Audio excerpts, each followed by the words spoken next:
Hi guys, welcome back to my channel. So IBPS PO mains हो चुका है। मेरा सुबह 8 बजे पहला शिफ्ट था और अभी बस आई थिंक 20 मिनट हुए होंगे, मैं घर पहुंच गया हूं। तो ये है मेरा सेल्फ गिवन एनालिसिस। देखो, समय से तो वहां पहुंच गए थे हम। उसके बाद सीट्स अलॉट हुए, मतलब उन्होंने कहा कि तुम्हारे आधार कार्ड पे बचपन का फ़ोटो क्यों है। मैंने कहा ठीक है, चलिए हो जाएगा। फिर वहाँ पे वो हो गया। एंड सरप्राइजिंगली एक बंदा जो मेरा वीडियो देखता है, उसने कमेंट किया था मेरे लास्ट वीडियो पे, वो मुझे मिल गया। ही identified me and I was really surprised. तो ठीक है, फिर ठीक है, अब सीधे बात करते हैं एग्ज़ाम का।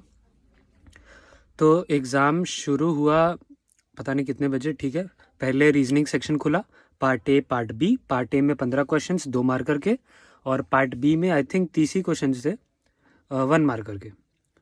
तो मेरा स्ट्रैटेजी क्या था कि मैंने पहले लिख लिया कि पज़ल कहाँ से कहाँ तक है, like puzzles 1 to 4, 5 to 7, input output कहाँ से। लिखने के बाद मैंने मिसलेनियस क्वेश्चन सारे कर लिए। ओवरऑल अगर बताएं तो मेरा रीजनिंग लाइक अच्छा नहीं गया उतना, मतलब जितना और अच्छा हो सकता था। अब देखो, हाँ, एक चीज़ यहाँ पे ये है कि मैंने किसी का भी अभी वीडियो नहीं देखा है। मुझे नहीं पता और लोगों ने कैसे किया है, क्योंकि ये एग्ज़ाम पूरा रिलेटिव होता है, एब्सोल्यूट होता नहीं है। बाकी लोग कैसा परफॉर्म कर रहे हैं उस पर बहुत ज़्यादा डिपेंड करता है कि आपने कैसा परफॉर्म किया है। तो रीजनिंग सेक्शन मेरे हिसाब से मॉडरेट था। कुछ कुछ ऑप्शंस जो थे वो बहुत ही ट्रिकी थे, और ओवरऑल मॉडरेट ही कहेंगे हम। और हाँ, ऐसा था। और ओवरऑल मेरे बस 10 हो पाए। ओवरऑल रीजनिंग में मेरे 10 हो पाए, जिसमें से मैंने 1 मार्कर 6 किए और 2 मार्कर 4 किए। तो ओवरऑल मार्क्स के हिसाब से मेरे रीजनिंग में 14 हो गए। ठीक है, अभी मतलब अच्छा नहीं लग रहा था जब रीजनिंग हो गया कि यार और हो सकता था, बिकॉज एक इनपुट आउटपुट वाला क्वेश्चन था, उसमें लॉजिक तो समझ में आ गया था, बट ये नहीं समझ में आ रहा था कि यार जो वर्ड चेंज हो रहा है वो किस प्लेस पे लिखा रहा है, लाइक फर्स्ट पे लिखा रहा है, सेकंड पे लिखा रहा है। इसलिए I left that question after giving 2-3 minutes to it. फिर एक अनसर्टेन वाली पजल थी जो मैंने उठाया, बट नहीं बनी मेरे से, चलो नहीं हुई। डाटा सफिशिएंसी के मैंने 2 मार्कर के क्वेश्चंस किए, ब्लड रिलेशन के क्वेश्चंस किए। क्रिटिकल रीजनिंग आई थिंक मैंने एक ही किया है, सही होना चाहिए। तो रीजनिंग में टोटल 10 क्वेश्चंस 14 मार्क्स। अब इसके बाद मुझे आ गया टॉयलेट और मैंने सर से कहा सर टॉयलेट जाने दीजिए। तो उन्होंने कहा कि ऑलरेडी एक बच्चा जा चुका है तो नहीं जाने देंगे। तो मुझे कस के लगी थी, अब क्या करें, नहीं जाने दी। मैंने कहा चलो ठीक है, रोक लेंगे। फिर खुला GA सेक्शन। अब GA में 35 मिनट्स बहुत ही ज़्यादा होते हैं, क्योंकि क्वेश्चंस 40 थे।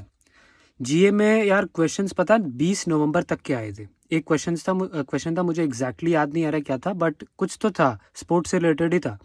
20 नवंबर का वो क्वेश्चन था। तो चलो ठीक है, आ गया GA आया। और फिर GA में मेरे टोटल अटेम्प्ट्स हुए हैं 27 I think above average attempt होने चाहिए। उसमें ऑब्वियसली मैंने कुछ कुछ देखो, प्योर तुक्के तो एक भी नहीं मारे हैं, कैलकुलेटेड गेस किए। आई थिंक 5, 6 या 7 मैंने कैलकुलेटेड गेस किए। बाकी बहुत सारे के तो आई वॉज श्योर कि यही होगा। तो GA मेरा ऑल इन ऑल अगर देखा जाए तो अच्छा गया है। ठीक है, GA हो गया। GA में आई थिंक स्कीम से रिलेटेड कुछ 1-2 क्वेश्चंस तो होंगे ही। और क्या था, बैंकिंग से रिलेटेड थे। FSR financial stability report RBI का जो आया था जून में, उससे रिलेटेड था। एनुअल रिपोर्ट से भी कुछ डाटा था। मेरे हिसाब से GA भी मॉडरेट ही था, इजी नहीं कहेंगे बिकॉज स्टेटमेंट वाइज भी क्वेश्चंस थे। तो हाँ, GA ठीक है, GA मेरा अच्छा हो गया। फिर उसके बाद आया इंग्लिश। अब देखो यहाँ पे खेला चालू हुआ। इंग्लिश क्या है कि मेरा एक बहुत ही स्ट्रॉन्ग एरिया है, लेकिन इंग्लिश मेरा हो गया ख़राब तो नहीं कहेंगे, बट उतना अच्छा नहीं गया जितना आई एम केपेबल ऑफ। अब इंग्लिश के टाइम क्या हुआ कि यार मुझे टॉयलेट उस टाइम बहुत तेज़ लगा था, तो मैं पेट थोड़ा सा दर्द करने लगा। आई नो ये थोड़ा सा बहाना साउंड कर रहा है, बट तो करने लगा। तो इंग्लिश में खुला, मैंने कहा कि चलो पैसेज लास्ट में करेंगे, पहले मिसलेनियस कर देते हैं। और मैंने सबसे बड़ी जो गलती की वो ये की कि मैंने 2 मार्कर को लास्ट के लिए छोड़ दिया। 2 मार्कर रिलेटिवली मेरे हिसाब से ईजी आए थे और मुझे उन्हें पहले करना चाहिए था, बट मैंने नहीं किया। तो ठीक है, फिर मैंने मिसलेनियस करना चालू किया। क्वेश्चंस के जो ऑप्शंस थे वो बहुत ही क्लोज थे कई सारे क्वेश्चंस में। तो मैंने 75-25 ऐसे करके, मतलब मुझे जिधर झुकाव ज़्यादा लगा मैंने कुछ कुछ क्वेश्चंस में ऐसे किए हैं। और मेरी गलती क्या थी कि इंग्लिश में I was a bit over confident. मैंने कोई भी मॉक नहीं लगाया था, जिसकी वजह से टाइमिंग का इशू आ गया। आ तो रहा था सब, मतलब अगर थोड़ा सा और समय होता तो I think I could had done 35 out of 35, but because of the timing crunch और जो भी रीजंस मैंने पहले बोले, उसकी वजह से मेरे अटेम्प्ट्स हो गए कम, 26 हुए हैं। कई लोग कहेंगे कि 26 बहुत अच्छे हैं, बट आई वुड से कि मेरे कैपेबिलिटी के हिसाब से कम है। I could had done above 30, 31, 32 something around that, but चलो ठीक है। उसमें मैंने 3 2 मार्कर किए लास्ट में और 23 1 मार्कर किए। मार्क्स के हिसाब से कैलकुलेट कर लो कितना हुआ, 23 3 3 6 29 समथिंग हुआ। हाँ, तो ये हुआ इंग्लिश, जो कि ठीक ही गया यार। इंग्लिश का लेवल अगर बात करें तो इंग्लिश का लेवल ठीक था मेरे हिसाब से, तो ठीक था, जितना मेंस में होना चाहिए वैसा था। फिर आता है डाटा एनालिसिस या क्वांट सेक्शन। ये है मेरा बहुत ही वीक एरिया, ठीक है। अब ये खुला तो मैंने उठा लिया वो वाला 1 मार्कर में। मैंने कहा चलो पहले 1 मार्कर ट्राई करते हैं। तो 1 मार्कर में मैंने वो उठाया, वो नंबर सीरीज वाला जिसमें ए की वैल्यू फाइंड करना था। तो वो तो हो गया। एक्स वाई आई थिंक कुछ क्या था, 7 5 आई थिंक था, 7 5 से 35 से करके कुछ आ रहा था। ए की वैल्यू आई थिंक 35 थी। बट जब मैंने ए की वैल्यू उस नंबर सीरीज में पुट की और फाइनल वैल्यूज कैलकुलेट किए, तो यार सीरीज नहीं समझ में आ रही थी क्या है। उसमें मैंने कई सारा बहुत ज़्यादा समय बर्बाद कर दिया। ये गलती हो गई मेरे से। चलो ठीक है, वहाँ गया। फिर मैंने देखा क्वाड्रेटिक इक्वेशन के आई थिंक 3 नंबर के क्वेश्चन थे। हाँ, 3 नंबर का था। उसमें मैंने कुछ देखा कि यार कुछ तो था, आई थिंक कोएफिशिएंट ऐसे ऐसे। तो मैंने कहा चलो इसको लास्ट में करेंगे, इसको अभी नहीं करेंगे।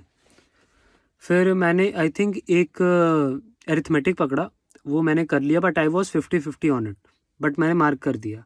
फिर I went to 2 marker section, और मेरे से अभी ना मतलब पैनिक बहुत ज़्यादा सेट इन कर गया था।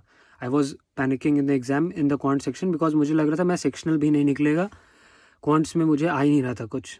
फिर मैंने पेपर में और जैसे आगे बढ़ा, अब यहाँ तक मैं टाइम बहुत ज़्यादा चला गया था, मेरे पास केवल 22 मिनट बचे थे। मेरा बस अभी तक नहीं 2 हो गया था। मैंने एक और अरिथमेटिक किया था, उसमें भी आई वॉजंट श्योर। मैंने 1 मिनट का ब्रेक लिया, like I took a head down kind of a thing, और मैंने कहा कि यार कुछ भी करके इस सेक्शन को निकाल लो। ओवरऑल आई थिंक मेरा हो जाएगा, लेकिन इस सेक्शन में अगर रुक गया तो यार फिर घर वापस जाते टाइम बहुत रिग्रेट होगा। तो फिर मैंने DI पकड़ी।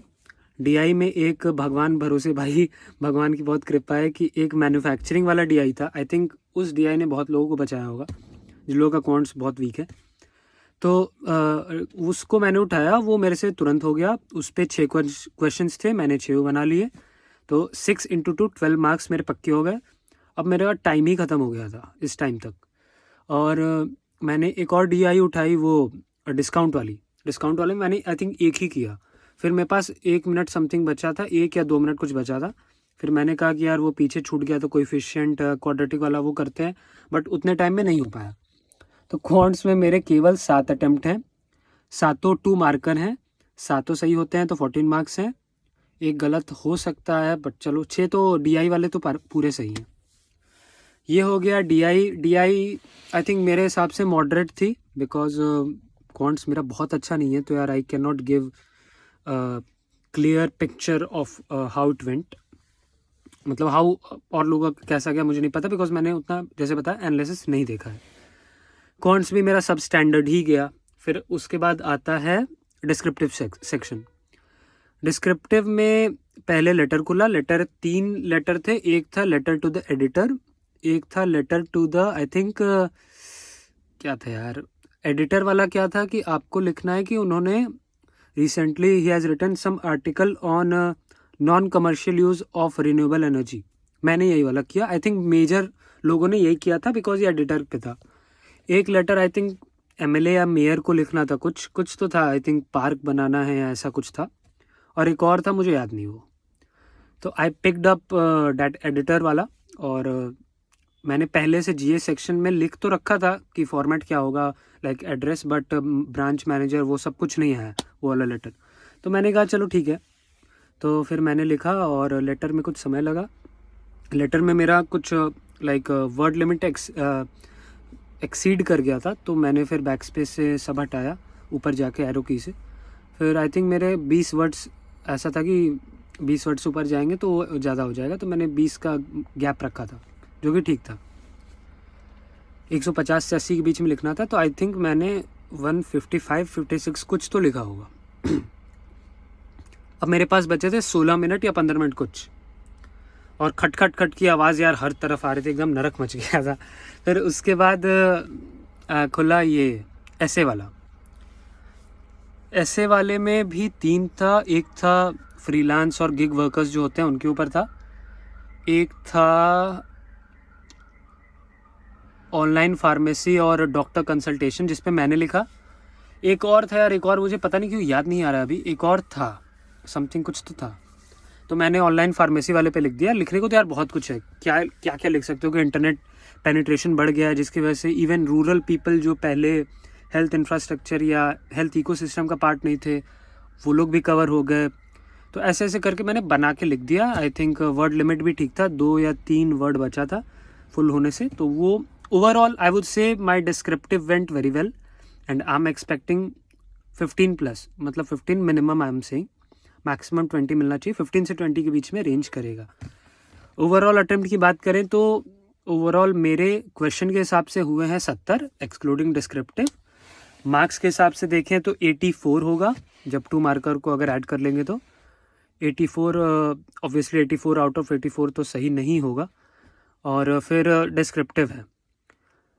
ओवरऑल आई वुड से यार कि लास्ट टाइम के कंपैरिजन में तो ठीक ही था ये, because last time I think reasoning ज़्यादा टफ था, और इस बार 2 शिफ्ट में एग्ज़ाम है, 1 बजे वाला भी है, तो अब वो कैसा आता है उस पर भी डिपेंड करेगा कि कितना कट ऑफ जाएगा, कितना नॉर्मलाइजेशन होगा।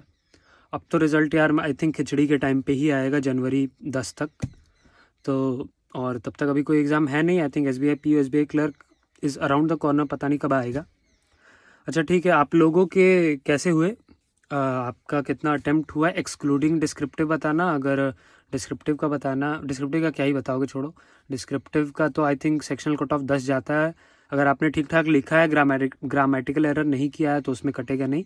मेरे कोई ग्रामेटिकल एरर नहीं हुए, और कीबोर्ड यार कुछ अच्छा नहीं था मेरा, बट चलो ठीक है, हो गया कैसे भी। Overall I would say I am not very much satisfied with my performance because I think I was capable of much more, especially in English and reasoning section. Reasoning में और हो सकते थे, और English में I just got a bit overconfident and I didn't practice much mocks. अगर और mocks किए होते और मतलब और जल्दी जल्दी किए होते तो आई थिंक हो जाता और अच्छा हो जाता। 26 भी ख़राब नहीं है, बट चलो ठीक है। अब कट ऑफ कितना जाना चाहिए यार, देखो I am no expert in this. अभी कई सारे एजुकेटर्स हैं, आपको शाम तक या रात तक कई सारे लोग कट ऑफ की वीडियोस बनाएंगे ही। मैं तो भाई नहीं देखूंगा, सिंपल सी बात है, कट ऑफ वाली वीडियो, बिकॉज अब कोई मतलब है नहीं। PO प्रीलिम्स में लोगों ने कट ऑफ प्रेडिक्ट किया था कि 55-58 प्लस जाएगा, गया 48। वैकेंसी बढ़ चुकी है 2000 से, यू नेवर नो कि इस बार कट ऑफ कितना जाएगा। बट मोटा मोटी अगर देखें तो including descriptive I don't think it will go above 70 के तो नीचे ही रहेगा। 60 और 70 एक रेंज ले लो, इसके बीच में ही रहना चाहिए। बाकी देखते हैं कितना जाता है। और आप लोग का कैसा गया, आप लोग कमेंट सेक्शन में बताइए, अपने अटेम्प्ट्स बताइए। और भाई 3.5 घंटे बैठने के बाद मेरे पूरा टायर पंचर हो गया है, तो I will go and sleep now, because अब कोई एग्ज़ाम है नहीं, तो अब बहुत आराम होगा। बहुत टेंशन हो गया, बहुत स्ट्रेस हो गया। अभी RRB PO मेंस का स्कोर कार्ड आएगा 15-20 तक, तब शेयर किया जाएगा। बाकी इसका देखते हैं कब आता है। ठीक है, ओके देन, बाय, चीयर्स।